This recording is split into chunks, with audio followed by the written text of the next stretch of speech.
ആത്മീയമാമുണർവാലേ ദീപ്തമാക്കണേ. വചനം മഴയായി പെയ്യും, കൃപതൻ നിറവായൊഴുകും. വിടുതൽ നൽകുന്ന വചനം, അറിവിൻ്റെ പൊരുളാകും വചനം. സൗഖ്യമാ ജീവന. ആത്മീയ ഉണർവ്. ഹല്ലേലൂയ. യേശുവേ നന്ദി, യേശുവേ സ്തുതി, യേശുവേ ആരാധന, പരിശുദ്ധാത്മാവേ മഹത്വം, പിതാവേ ആരാധന. മിശിഹായിൽ സ്നേഹം നിറഞ്ഞ സഹോദരി സഹോദരന്മാരെ, കർത്താവിൻ്റെ വചനത്തിന് മുമ്പിൽ നാം ആയിരിക്കുമ്പോൾ പ്രത്യേകം പ്രാർത്ഥിക്കാം. പരിശുദ്ധാത്മാവായ ദൈവമേ, കൃപയും അഭിഷേകവും അങ്ങയുടേതാണല്ലോ. ഞങ്ങളുടെ കുടുംബത്തിലേക്ക് വലിയ അഭിഷേകവും സ്നേഹവും സന്തോഷവും സമാധാനവും വചനം കേൾക്കുന്ന ഈ സമയത്ത് നൽകണമേ. ഞങ്ങളുടെ കുടുംബത്തിൽ അങ്ങ് ആഗ്രഹിക്കുന്ന മാറ്റം ഞങ്ങൾക്ക് നൽകി അനുഗ്രഹിക്കണമേ. പ്രിയപ്പെട്ടവരെ, താബോർ ധ്യാന കേന്ദ്രത്തിൽ നിന്ന് ഇപ്പോൾ വചനം കേട്ടുകൊണ്ടിരിക്കുന്ന എല്ലാ മക്കളെയും ദൈവം സമൃദ്ധമായിട്ട് അനുഗ്രഹിക്കട്ടെ എന്ന് ഒന്നു ചേർന്ന് പ്രാർത്ഥിക്കുന്നു. കർത്താവിൻ്റെ വചനം ലൂക്കായുടെ സുവിശേഷം അധ്യായം 9 വചനങ്ങൾ 28 മുതൽ. അവൻ ഇതു പറഞ്ഞിട്ട് ഏകദേശം 8 ദിവസങ്ങൾ കഴിഞ്ഞ് പത്രോസ്, യോഹന്നാൻ, യാക്കോബ് എന്നിവരെ കൂട്ടിക്കൊണ്ട് പ്രാർത്ഥിക്കാൻ മലയിലേക്ക് കയറിപ്പോയി. കർത്താവായ ഈശോ താൻ സ്നേഹിച്ചിരുന്ന, വളരെ അടുത്ത് സ്നേഹിച്ചിരുന്ന 3 ശിഷ്യന്മാരെ കൂട്ടിക്കൊണ്ടുപോയി. മനസ്സിലാക്കേണ്ട ഒരു കാര്യം, വളരെ സ്നേഹിച്ചിരുന്ന ആളുകൾക്ക് കർത്താവ് ഒരു അഭിഷേകം നൽകാൻ ആഗ്രഹിച്ചു. വചനം കേട്ടുകൊണ്ടിരിക്കുമ്പോൾ പ്രിയപ്പെട്ട സഹോദരി, കുടുംബത്തോടെ നമ്മൾ മനസ്സിലാക്കുക, കർത്താവ് സ്നേഹിക്കുന്ന ഒരു കുടുംബമാണ് നിൻ്റേത്. അതുകൊണ്ടാണ് ഒരുപാട് അനുഗ്രഹങ്ങൾ പല രൂപത്തിൽ ഇന്ന് വരെ നിൻ്റെ ജീവിതത്തിൽ നൽകിയിട്ടുള്ളത്. എങ്ങനെ ചിന്തിച്ചാലും നിനക്ക് ധാരാളം അനുഗ്രഹങ്ങൾ കർത്താവിൻ്റെ മുമ്പിൽ ഏറ്റുപറയാൻ സാധിക്കും. കർത്താവ് സ്നേഹിക്കുന്ന ഒരു കുടുംബമാണെങ്കിൽ കർത്താവ് നിന്നെ അഭിഷേകത്തിലേക്ക് കൂട്ടിക്കൊണ്ടു പോകാൻ ആഗ്രഹിക്കുന്നുണ്ട്. ഇത് നമ്മുടെ കർത്താവിൻ്റെ ഒരു പ്രത്യേകതയാണ്. കർത്താവിൻ്റെ വചനം നമ്മൾ ശ്രദ്ധിച്ച് കേൾക്കുക. എന്നിവരെ കൂട്ടിക്കൊണ്ട് പ്രാർത്ഥിക്കാനായി അവൻ കയറിപ്പോയി, മലമുകളിൽ കയറിപ്പോയി എന്ന് പറഞ്ഞാൽ ഒരു പ്രത്യേക അഭിഷേകം നൽകാൻ ആഗ്രഹിക്കുന്നു. കർത്താവിൻ്റെ സ്നേഹം ആ മക്കൾക്ക് നൽകാൻ ആഗ്രഹിക്കുന്നു. എന്താണ് താനെന്ന് വെളിപ്പെടുത്തി കൊടുത്താൻ ആഗ്രഹിക്കുന്നു. നമ്മൾ ചിലപ്പോഴൊക്കെ ഇങ്ങനെ ചിന്തിക്കും, നമ്മുടെ കുടുംബത്തിലൊരു രോഗം വന്നു, അല്ല നമ്മുടെ കുടുംബത്തിലൊരു അസ്വസ്ഥതയുണ്ടായി, അല്ല നമ്മൾ എന്തെങ്കിലുമൊക്കെ ചെറിയ ചെറിയ കാര്യങ്ങൾ മൂലം തർക്കങ്ങളുണ്ടായി, അല്ലെങ്കിൽ ചില ഉത്തരം കിട്ടാത്ത ചോദ്യങ്ങൾ മൂലം നമ്മൾ വലയുകയാണ്. ഇവിടെ ഒരു കർത്താവിൻ്റെ പരിശുദ്ധാത്മാവ് ഓർമ്മപ്പെടുത്തുന്നൊരു കാര്യം, നമ്മൾ കർത്താവിൻ്റെ കൂടെ ആയിരിക്കുമ്പോൾ ഒരു മാറ്റം സംഭവിക്കുന്നുണ്ട്. എന്താണ് ഇവിടെ സംഭവിച്ചത്? നമ്മൾ ശ്രദ്ധിച്ച് കേൾക്കുക. അവൻ പ്രാർത്ഥിച്ചു കൊണ്ടിരുന്നപ്പോൾ മുഖഭാവം മാറി. പ്രാർത്ഥിച്ചു കൊണ്ടിരുന്നപ്പോൾ 3 പേരെയും കൂട്ടിയിട്ട് ഒരു അഭിഷേകത്തിൻ്റെ നിറവിലേക്ക് അവരെ നയിച്ചു കൊണ്ടിരുന്നപ്പോൾ പെട്ടെന്ന് ശിഷ്യന്മാർ നോക്കുമ്പോൾ കാണുന്ന കാഴ്ച, യേശുവിൻ്റെ മുഖം ഇതാ മാറിക്കൊണ്ടിരിക്കുകയാണ്. യേശുവിൻ്റെ മുഖത്ത് ഒരു വലിയ തേജസ് വന്ന് നിറയുകയാണ്. എന്നിട്ട് എന്താണ് കർത്താവിൻ്റെ വചനം പറയുക? എങ്ങനെയാണ് ബാക്കിയുള്ള കാര്യങ്ങൾ? അവൻ്റെ മുഖഭാവം മാറി, വസ്ത്രം വെണ്മയോടെ ശോഭിച്ചു. എന്നിട്ട് പറയുകയാണ്, അപ്പോൾ 2 പേർ മോശയും ഏലിയായും അവനോട് സംസാരിച്ചു കൊണ്ടിരുന്നു. ഒരു കർത്താവിൻ്റെ ഈ വചനം നമ്മൾ വായിക്കുമ്പോൾ നമ്മൾ ചിന്തിക്കേണ്ട ഒരു കാര്യം, ജീവിതത്തിൽ ഒരു രൂപാന്തരീകരണം ആഗ്രഹിക്കാത്തവരായിട്ട് ആരും തന്നെയില്ല. എനിക്കൊരു മാറ്റം വരണം. കുറേ കാര്യങ്ങളിങ്ങനെ അതുപോലെ നടക്കും. പക്ഷേ ചില സമയത്ത് നമ്മളൊന്ന് ചിന്തിക്കും, എനിക്കൊരു മാറ്റം വരണം. ചിലപ്പോൾ ഒരു ദുശ്ശീലങ്ങളിൽ നിന്നുള്ള മാറ്റമായിരിക്കും, അല്ല ചില കാര്യങ്ങൾ ഒന്നും കൂടി ഒന്ന് ക്രമീകരിക്കണം എന്ന് ആഗ്രഹിക്കും. അല്ലെങ്കിൽ കുടുംബത്തിൽ എല്ലാം നന്നായിട്ട് പോകുന്നു, ഒന്നും കൂടി ഒന്ന് ഭംഗിയാക്കണം. ഏത് രീതിയിലായാലും മാറ്റങ്ങൾ ആഗ്രഹിക്കാത്ത ഒരു വ്യക്തിയുമില്ല. കർത്താവിൻ്റെ വചനം പറയുകയാണ്, യേശുവിനോട് ചേർന്നിരിക്കുമ്പോഴാണ് മാറ്റം നമുക്ക് കാണാൻ സാധിക്കുക. കർത്താവിൻ്റെ മുഖം മാറിയത് എങ്ങനെയാണ്? കർത്താവിൻ്റെ മുഖം മാറിയത്, കർത്താവ് അവിടെ നിന്ന് യേശു തൻ്റെ പിതാവിനോട് സംസാരിച്ചു കൊണ്ടിരുന്നു. നമ്മുടെ മുഖം മാറണമെങ്കിൽ, നമ്മുടെ കുടുംബത്തിൽ മാറ്റം വരണമെങ്കിൽ, നമ്മുടെ സ്വഭാവത്തിൽ മാറ്റം വരണമെങ്കിൽ നമ്മൾ നമ്മുടെ യേശുവിനോട് സംസാരിക്കണം. വേറെ പല വഴികൾ ഈ ലോകം നമുക്ക് പറഞ്ഞു തരും. കർത്താവിൻ്റെ വചനം പറയുന്നുണ്ടല്ലോ, യെശയ്യാ പ്രവാചകൻ്റെ പുസ്തകത്തിൽ, വരുവിൻ നമുക്ക് രമ്യപ്പെടാം എന്ന് പറഞ്ഞാൽ എന്താണ് പറയുന്നത്? നമുക്കൊന്ന് സംസാരിക്കാം.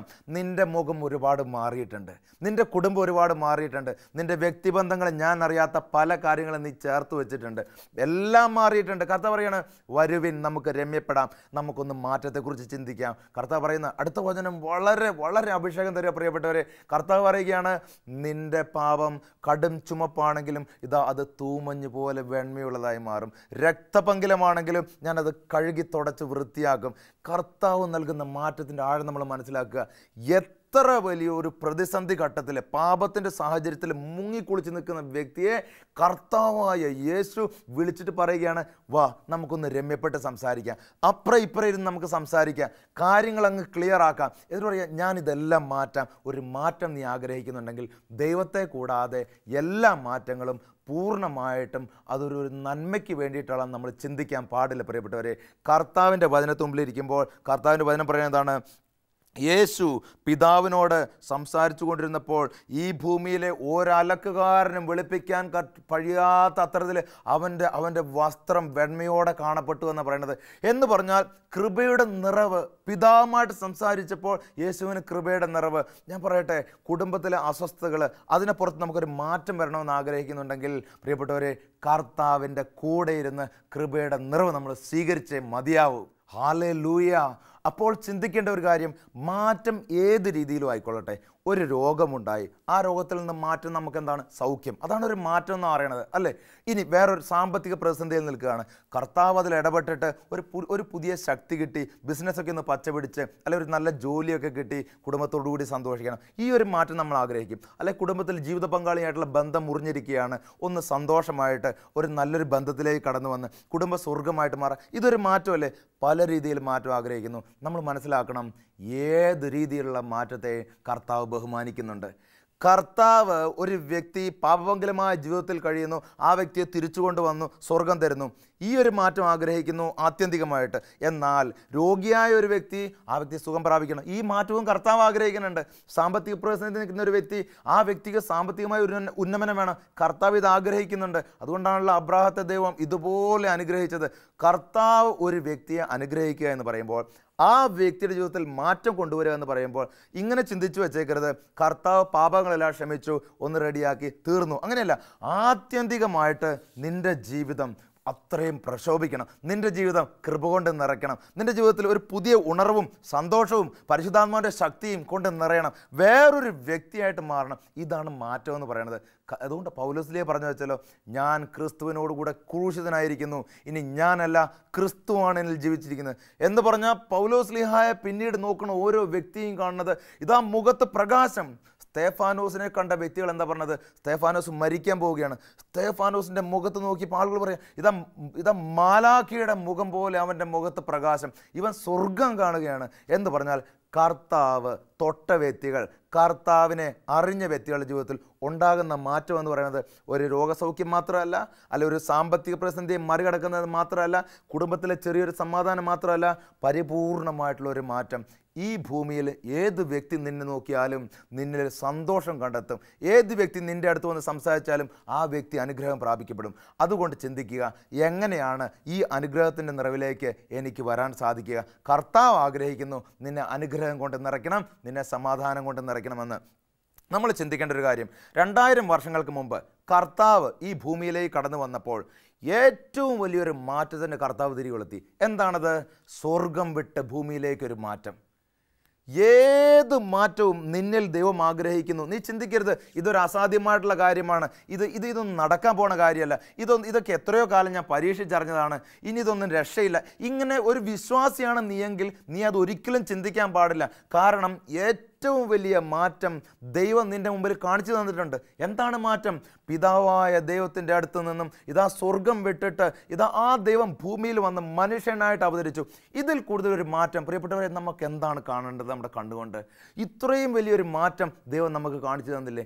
എന്നിട്ട് അടുത്ത കാര്യം നമ്മൾ നോക്കുക, ഭൂമിയിൽ ജീവിച്ചിട്ട് ഇതാ കുരിശിൽ കടന്ന് പടഞ്ഞ് മരിക്കുകയാണ് ഒരു ദൈവം എന്ന് പറഞ്ഞാൽ ഒരു കള്ളൻ്റെ ഡിഗ്നിറ്റിയോടുകൂടി അത്രയും ഒരു ചെറുതാകാൻ ദൈവം തയ്യാറായി. തയ്യാറായി. ദൈവം ആർക്ക് വേണ്ടി തയ്യാറായി?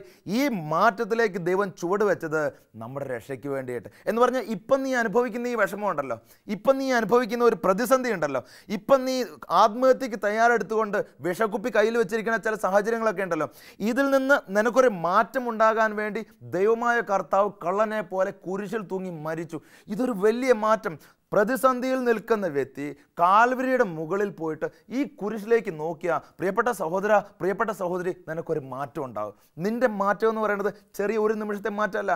ആ കുരിശിൽ നോക്കുമ്പോൾ കൃപയുടെ അഭിഷേകം, ഒരു കുത്തൊഴുക്കുണ്ടാവും. അതുകൊണ്ടാണല്ലോ പിശാച് പോലും പറഞ്ഞത്, നീ ക്രിസ്തുവാണ്, നീ എന്താ ചെയ്യാൻ പോകണമെന്ന് എനിക്കറിയാം, നീ കാണിക്കാൻ പോണ മാറ്റം എന്താണെന്ന് എനിക്കറിയാം, നീ ക്രിസ്തുവാണ്, ക്രിസ്തു നീ രക്ഷിക്കുന്നവനാണ്. പിശാചിന് പോലും വലിയ ബോധ്യമാണ്. പിശാച് തോറ്റ സ്ഥലം പ്രിയപ്പെട്ടവരെ കാൽവരി മല. അതുകൊണ്ട് ജീവിതത്തിൻ്റെ പ്രതിസന്ധിയിൽ നിൽക്കുന്ന സഹോദര, സഹോദരി, നിനക്ക് മാറ്റം വേണം. നിനക്ക് മാറ്റം വേണമെങ്കിൽ എന്ത് ചെയ്യണം?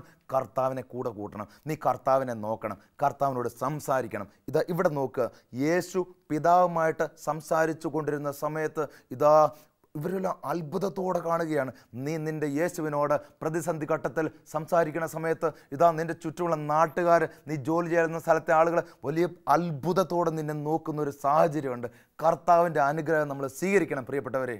അതുകൊണ്ട് കർത്താവായ യേശു ക്രിസ്തുവിൻ്റെ കുരിശിലേക്ക് നോക്കി വിശ്വാസത്തോടെ എനിക്കൊരു മാറ്റം വേണമെന്ന് നീ 3 പ്രാവശ്യം പറഞ്ഞ 4മതൊരു പ്രാവശ്യം നീ പറയും മുമ്പ് ദൈവം നിൻ്റെ മേൽ അനുഗ്രഹം ചൊരിയും. കാരണം മാറ്റം എന്താണെന്ന് ദൈവം നിനക്ക് പഠിപ്പിച്ച് തന്നിട്ടുണ്ട്. നീ വിശ്വാസത്തോടെ നോക്കണം. സ്വർഗം വിട്ട് ഭൂമിയിലേക്ക് വന്നു, അതൊരു വലിയ മാറ്റം. ഭൂമിയിൽ വന്നിട്ട് മനുഷ്യനായ ദൈവം ഇതാ ആ മനുഷ്യൻ ഏറ്റവും ക്രൂരമായ രീതിയിൽ ഒരു കള്ളൻ ഒരു കുരിശിൽ കടന്ന് മരിക്കുക, പടഞ്ഞ് മരിക്കുക. എല്ലാവരും കളിയാക്കി. കർത്താവ് ഈ മാറ്റം എന്നെ സംബന്ധിച്ചിടത്തോളം പ്രശ്നമല്ല, കാരണം എൻ്റെ മകനും മകളും നശിക്കാണ്ടിരിക്കാൻ ഞാൻ ഈ മാറ്റം ആഗ്രഹിക്കുന്നു. പ്രിയപ്പെട്ട സഹോദര, പ്രിയപ്പെട്ട സഹോദരി, നിനക്ക് മാറ്റം വേണമെന്ന് പറയുമ്പോൾ രക്ഷയിലേക്ക് നിനക്കൊരു മാറ്റം വേണം. ഒരു ചെറിയ നിസ്സാര കാര്യം ഏറ്റെടുത്ത് വെച്ചിട്ട് ഇതെനിക്ക് കിട്ടിയാൽ മതി, ഇതെനിക്ക് കിട്ടിയാൽ മതി എന്ന് പറഞ്ഞിട്ട് ഒരു യാചകൻ്റെ വേഷം കെട്ടാനല്ല ദൈവം നിന്നെ സൃഷ്ടിച്ചത്. ദൈവം നിന്നെ സൃഷ്ടിച്ചത് ഒരു ദൈവ പൈതലിന്, ഒരു മകൻ്റെ, ഒരു മകളുടെ സ്വാതന്ത്ര്യത്തോടെ, ഒരപ്പൻ്റെ മുമ്പിൽ നിന്നുകൊണ്ട് ഇതാ അനുഗ്രഹം 2 കൈ നീട്ടി സന്തോഷത്തോടെ ജീവിതം മുഴുവൻ സ്വീകരിക്കുവാനാണ് കർത്താവ് നിന്നെ വിളിച്ചിരിക്കുന്നത്. അതുകൊണ്ട് ഒരു മാറ്റത്തിനായി നീ ശ്രമിക്കുമ്പോൾ ചെയ്യേണ്ട കാര്യം കാൽവരിയിൽ വന്ന് കുരിശിൽ നോക്കുക, ഈശോയോട് ചേർന്ന് നിൽക്കുക, ഈശോയോട് സംസാരിക്കുക, ഈശോയോട് പ്രാർത്ഥിക്കുക. ഇന്ന് ലോകത്തിൽ ആളുകൾ എന്തൊക്കെ കാര്യങ്ങൾ നിനക്ക് മാറ്റത്തിന് വേണ്ടി പറഞ്ഞു തന്നിട്ടുണ്ട്. ചിലർ പറയും യോഗ ചെയ്തോളുക, യോഗ ചെയ്യണത് നല്ലതാണ്, ചെയ്യുന്നത് മോശമാണെന്നല്ല പറയണത്. ആത്യന്തികമായിട്ട് കർത്താവിനെയാണ് നമ്മളെന്ന് വിശ്വസിക്കേണ്ടത്. ഒരു വ്യക്തി വിശ്വാസിയാണെങ്കിൽ ആദ്യം അവൻ്റെ രക്തത്തിൽ അലിഞ്ഞു തരേണ്ടത് ഈ കർത്താവിനെയാണ്. ഇത് ചേർത്തിട്ട് വേണം ബാക്കി കാര്യങ്ങളിലേക്കൊക്കെ പോകാൻ. നമ്മളൊന്ന് ചിന്തിച്ച് നോക്കിയേ, ഒരസുഖം വന്നു, ഒരു രോഗം വന്നു, പെട്ടെന്ന് എന്താ ചെയ്യുക? രോഗം വന്നു കഴിഞ്ഞാൽ അടുത്ത സെക്കൻഡിൽ നമ്മൾ ചിന്തിക്കുന്നത് ഡോക്ടറിൻ്റെ അടുത്തേക്ക് പോവുക. ഒരു സാമ്പത്തിക പ്രതിസന്ധി വന്നു, അടുത്ത സമയം നമ്മൾ ചിന്തിക്കുന്നത് ഒരു ബാങ്കറുടെ അടുത്തോട്ട് പോവുക. അല്ലെങ്കിൽ ഒരു കുടുംബത്തിലൊരു പ്രതിസന്ധി, ഒരു ബന്ധങ്ങളിലൊരു വിള്ളൽ വന്നു, തൊട്ടടുത്ത നിമിഷം കുടുംബത്തിന് പുറത്ത് ബന്ധങ്ങളിലേക്ക് പോവുക. നമ്മൾ ചിന്തിക്കേണ്ട ഒരു കാര്യം, പെട്ടെന്ന് നമ്മൾ ആരിലേക്കൊക്കെയോ നീണ്ടു പോകുന്നു. പ്രിയപ്പെട്ടവരെ, നമുക്ക് ഡോക്ടർ വേണം, പ്രിയപ്പെട്ടവരെ നമ്മളെ സാമ്പത്തികമായി സഹായിക്കാൻ ആളുകൾ വേണം, നമുക്ക് ബന്ധങ്ങൾ വേണം. പക്ഷേ ഇതിനപ്പുറത്ത് നിന്നോട് ചേർന്ന് നിൽക്കേണ്ടത് ദൈവമാണ്. ഒരു രോഗാവസ്ഥ വന്നാൽ ആദ്യം നീ കാണേണ്ടത് ദൈവത്തെയാണ്. മാറ്റം വേണോ, രോഗത്തിൽ നിന്ന് സൗഖ്യം വേണോ, ആദ്യം ദൈവത്തോട് ചേർന്ന് നിൽക്കുക. എന്നിട്ട് നമ്മൾ എവിടെയും പോവുക. സാമ്പത്തിക കടബാധ്യത വന്നോ, ആദ്യം ഈ ദൈവത്തോട് ചേർന്ന് നിൽക്കുക. ഈ ദൈവത്തെ ചേർത്ത് നിർത്തിയിട്ട് വേണം നമ്മൾ എങ്ങോട്ടും പോകാൻ. കുടുംബത്തിലെ പ്രതിസന്ധി വന്നോ, ദൈവത്തോട് ചേർന്ന് നിന്നതിന് ശേഷം മാത്രമേ നമ്മൾ വേറൊരു വ്യക്തിയുടെ അടുത്തേക്ക് പോകാൻ പാടുള്ളൂ. കാരണം കർത്താവിൻ്റെ വചനം എന്താ പറയണത്? നിങ്ങൾ ദൈവത്തോട് ചേർന്ന് നിൽക്കുവിൻ, അവിടുന്ന് നിങ്ങളോടും ചേർന്ന് നിൽക്കും. കർത്താവ് ചേർന്ന് നിന്നാൽ പ്രിയപ്പെട്ടവരെ അവിടെ ഒരു മാറ്റവും ഒരു അഭിഷേകവും ഒരു പ്രത്യേകതയൊക്കെ ഉണ്ട്. വലിയ വയസ്സായിട്ടുള്ള പ്രായമുള്ള അപ്പച്ചന്മാരോ അമ്മച്ചിമാരോ ഒക്കെ ഞാൻ കണ്ടിട്ടുണ്ട്, ചിലരൊക്കെ കണ്ടിട്ടുണ്ട്.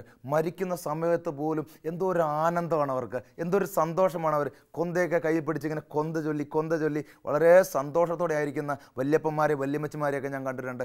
അവർ പറഞ്ഞൊരു കാര്യം, ദൈവത്തോട് ആരംഭം മുതൽ അവസാനം വരെ ഞങ്ങൾ കർത്താവിനോട് ചേർന്ന് നിന്നു, ഇനി ഞങ്ങൾ കാണാൻ പോകുന്നത് കർത്താവിനെയാണ്. നോക്കുക, കർത്താവിനോട് ചേർന്ന് നിൽക്കുന്ന വ്യക്തികളുടെ ജീവിതത്തിൽ സന്തോഷവും സമാധാനവും ഉണ്ട്.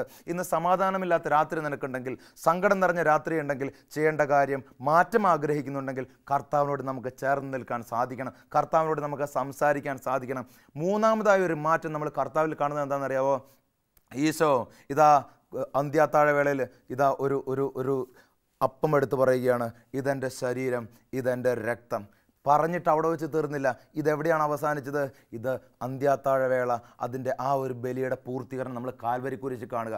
നോക്കുക, അതങ്ങോട്ട് നടന്നു കഴിഞ്ഞപ്പോൾ ഇതാ യേശുവിൻ്റെ ആ ഒരു തിരുശരീരം ഇതാ നമ്മൾ അപ്പത്തിൽ ദർശിക്കുകയാണ്. ഇത്രയും വലിയൊരു മാറ്റം നമ്മൾ എവിടെ കാണും? ജീവിക്കുന്ന ദൈവം ഇതാ ഒരപ്പത്തിൻ്റെ രൂപത്തിൽ നമ്മുടെ മുമ്പിൽ വരുന്നു എന്ന് പറഞ്ഞാൽ ഒരിക്കലും വിശ്വസിക്കുവാൻ സാധിക്കാത്ത മാറ്റം കർത്താവ് നമുക്ക് കാണിച്ചു തന്നു. എന്നിട്ട് വെറുതെ ഒരു ഐഡിയോളജി ആയിട്ട് നിൽക്കുകയല്ല പ്രിയപ്പെട്ടവരെ.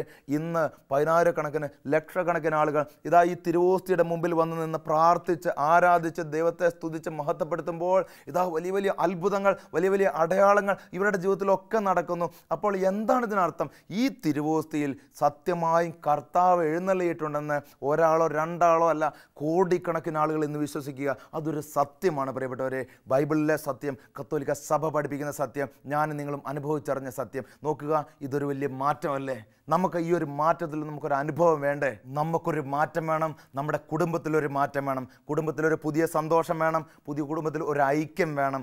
കർത്താവ് തരാൻ ആഗ്രഹിക്കുന്നുവെങ്കിൽ സഹോദര സഹോദരി, നീ ചെയ്യേണ്ട ഒരു കാര്യം ഇത്രയേ ഉള്ളൂ. കർത്താവിനെ ഹൃദയത്തിലേക്ക് കൊണ്ടുവരിക. മൊബൈൽ ഫോണിനാണ് നീ ഒന്നാമത്തെ സ്ഥാനം കൊടുക്കുന്നതെങ്കിൽ അതെടുത്ത് മാറ്റി വയ്ക്കുക. ഇൻ്റർനെറ്റിനാണ് സ്ഥാനം കൊടുക്കുന്നതെങ്കിൽ അതെടുത്ത് മാറ്റി വയ്ക്കുക.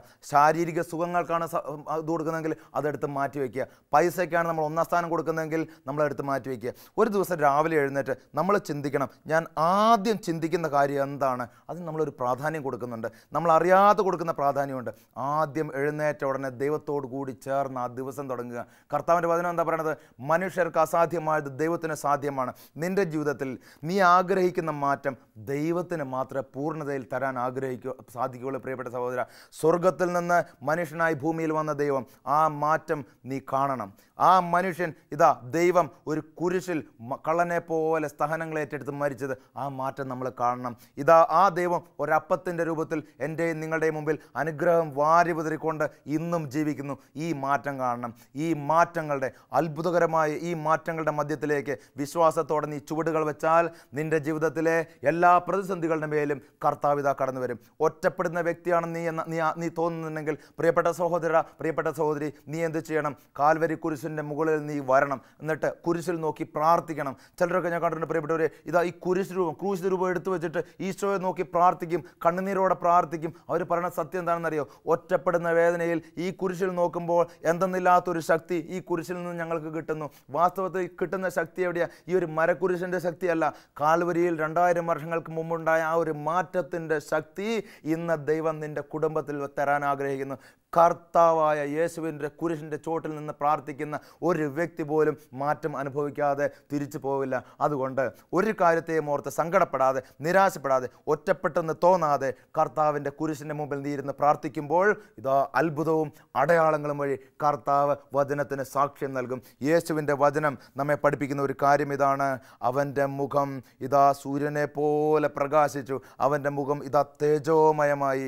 നമ്മൾ അങ്ങനെ ഒരു കുടുംബത്തിലൊരു തീരുമാനമെടുത്താൽ, കുടുംബത്തിൽ എല്ലാവരും ഒരുമിച്ചിരുന്ന് കർത്താവിനെ ആരാധിക്കുന്ന നമ്മൾ തീരുമാനമെടുത്താൽ, നിന്നെ നോക്കുമ്പോൾ നിൻ്റെ മക്കൾ പറയും, ഇതാ എൻ്റെ ഡാഡിയുടെ മുഖം, എൻ്റെ മമ്മിയുടെ മുഖം വളരെയധികം പ്രകാശിക്കുന്നു. എന്നിട്ട് അവസാനം പത്രോസും കൂട്ടരും പറയുന്നൊരു വചനമുണ്ടല്ലോ: കർത്താവെ, നമ്മളിവിടെ ആയിരിക്കുന്നത് നല്ലതാണ്. കർത്താവിനോട് ചേർന്നിരിക്കുന്ന ഒരു കുടുംബമാണെങ്കിൽ മക്കൾ നിങ്ങളെ നോക്കി പറയും, ഈ കുടുംബത്തിലിരിക്കുന്നത് നല്ലതാണ്. ചില കുടുംബങ്ങളിൽ മക്കളൊക്കെ എന്തുകൊണ്ടാണ് ഇവർ രാത്രി 10 മണിക്ക്, 12 മണിക്ക്, 1 മണിക്ക്, 2 മണിക്ക് കയറി വരണത്? കുടുംബത്തിലിരിക്കാൻ അവർക്ക് താല്പര്യമില്ല. കാരണം ഇതാണ്, കുടുംബത്തിലിരിക്കുമ്പോൾ അവർ കൃപയും അഭിഷേകവും അവർ അനുഭവിച്ചിട്ടില്ല. പ്രിയപ്പെട്ടവരെ, ഒരു മാതാവിൻ്റെ, ഒരു പിതാവിൻ്റെ മുഖത്ത് അവരുടെ ജീവിതത്തിൽ കർത്താവിൻ്റെ സാന്നിധ്യം ഉണ്ടെങ്കിൽ, കർത്താവിൻ്റെ അഭിഷേകം ഉണ്ടെങ്കിൽ, ഞാൻ പറയട്ടെ സഹോദര സഹോദരി, മക്കൾ നിങ്ങളോട് നാളെ പറയും, അല്ലെങ്കിൽ തൊട്ടടുത്ത ദിവസം പറയും, എൻ്റെ ഡാഡിയുടെ കൂടെ, എൻ്റെ മമ്മിയുടെ കൂടെ ഇരിക്കുന്നതിൽ എനിക്കൊരു ആനന്ദമുണ്ട്. ഈ ഭവനത്തിൽ ഞങ്ങളായിരിക്കുന്നത് നല്ലതാണ്. കാരണം എന്താണ്? ആ ഭവനത്തിലൊരു തേജസ് ഉണ്ട്. ആ ഭവനത്തിൽ ദൈവത്തിൻ്റെ ഒരു സാന്നിധ്യമുണ്ട്. കർത്താവിൻ്റെ സാന്നിധ്യത്തിൽ ഒരു കുടുംബം നിറയപ്പെടുമ്പോൾ പ്രിയപ്പെട്ടവരെ, ആ കുടുംബത്തിലൂടെ ആ ചുറ്റുപാടുകൾ കൂടെ അനുഗ്രഹിക്കപ്പെടുകയാണ്. കർത്താവിൻ്റെ വചനം നമ്മളെ ഓർക്കുകയാണ്. അവിടെ ഇതാ പിതാവ് യേശുവിനോട് സംസാരിച്ചിട്ട് പറയുകയാണ്, ഇവൻ എൻ്റെ പ്രിയപുത്രൻ. സ്നേഹം നിറച്ചു നൽകുകയാണ്. ദൈവ സാന്നിധ്യത്തിൽ ഒരു കുടുംബം ഉള്ളപ്പോൾ ആ കുടുംബത്തിൽ അനുഭവിക്കാൻ സാധിക്കുന്നത് ഏറ്റവും പ്രധാനപ്പെട്ട കാര്യം സ്നേഹമാണ്. ആ സ്നേഹം നിങ്ങൾ ആഗ്രഹിക്കുന്നെങ്കിൽ, ഒരു മാറ്റത്തിലൂടെ, വലിയൊരു സ്നേഹത്തിലൂടെ ഒരു കുടുംബം കെട്ടിപ്പടുക്കുവാൻ നീ ഇപ്പോൾ ആഗ്രഹിക്കുന്നുവെങ്കിൽ, വചനം കേൾക്കുന്ന സഹോദര സഹോദരി, പ്രാർത്ഥിക്കുക തീക്ഷ്ണമായിട്ട്. ആത്മാർത്ഥമായിട്ട് കർത്താവായ ഈശോയെ എൻ്റെ ജീവിതത്തിൻ്റെ രക്ഷകനും നാഥനുമായി ഞാൻ നിന്നെ ആശ്രയിക്കുന്നു. മറ്റൊന്നിലും ആശ്രയിക്കാതെ ആത്യന്തികമായ മാറ്റം അത് നീ മാത്രമാണ് തരുന്നത്. ദുഃഖത്തിൽ നിന്ന് സന്തോഷത്തിലേക്ക്, തളർച്ചയുടെ നിരാശയുടെ മേഖലകളിൽ നിന്ന് ഇതാ ആനന്ദത്തിലേക്ക്, തവിടുപൊടിയായി കിടക്കുന്ന എല്ലാ കൂമ്പാറ് കൂട്ടിക്കിടക്കുന്ന ആ ഒരു ഭവനത്തിൻ്റെ സാഹചര്യത്തിൽ നിന്ന് ഇതാ പുതിയൊരു ഭവനത്തിലേക്ക് കർത്താവ് നിന്നെ കൂട്ടിക്കൊണ്ടുപോകാൻ ആഗ്രഹിക്കുന്നു. ദൈവത്തിൻ്റെ കൃപയ്ക്ക് മുമ്പിൽ നീ തീക്ഷ്ണമായിട്ട് പ്രാർത്ഥിക്കണം. ദൈവത്തിൻ്റെ സാന്നിധ്യത്തിന് വേണ്ടി നീ ശക്തമായിട്ട് പ്രാർത്ഥിക്കണം. Hallelujah, hallelujah. ദൈവത്തിൻ്റെ കരങ്ങളിലേക്ക് ജീവിതത്തെ സമർപ്പിച്ചു വെച്ച് പ്രാർത്ഥിക്കുക. ഏത് ജീവിത സാഹചര്യത്തിലാണോ ആ ജീവിത സാഹചര്യത്തിലേക്ക് ദൈവത്തിൻ്റെ ആത്മാവെ കടന്നു വരണമേ എന്ന് പ്രാർത്ഥിക്കുക. മാറ്റം വരേണ്ട മേഖലകളെ, രോഗത്തിൽ നിന്നുള്ള മാറ്റം ദൈവം അത് നിനക്ക് തരും. എന്ത് അസ്വസ്ഥതകളാണോ അവിടെ നിന്നുള്ള മാറ്റം അത് ദൈവം നിനക്ക് തരും. കർത്താവിൻ്റെ വചനം പറയുന്നുണ്ടല്ലോ, ഞാൻ ലോകത്തിൻ്റെ പ്രകാശമാണ് എന്ന് പറഞ്ഞു കഴിഞ്ഞാൽ ഈ ലോകത്തിൽ മുഴുവനും പരന്ന് പ്രശോഭിക്കുന്ന ഒറ്റ വെളിച്ചമേ ഉള്ളൂ, അത് യേശുവാണ്. ഏത് മുക്കിലും മൂലയിലും പോയാലും നിറഞ്ഞു നിൽക്കുന്ന ഒരു വെളിച്ചം അത് യേശുവുള്ളൂ. ഒരു കൂട്ടുകാരൻ്റെ കൈ പിടിച്ചാൽ ഒരല്പം നേരത്ത് ആ കൂട്ടുകാരനുള്ള സ്ഥലത്ത് മാത്രം നമുക്ക് വെളിച്ചം കാണും. വേറൊരു വ്യക്തിയുടെ കൈ പിടിച്ചാൽ ആ വ്യക്തി എത്രത്തോളം നമ്മുടെ കൂടെ വരുന്നോ അവിടം വരെ വെളിച്ചം കാണും. കർത്താവ് എന്താ പറഞ്ഞത്?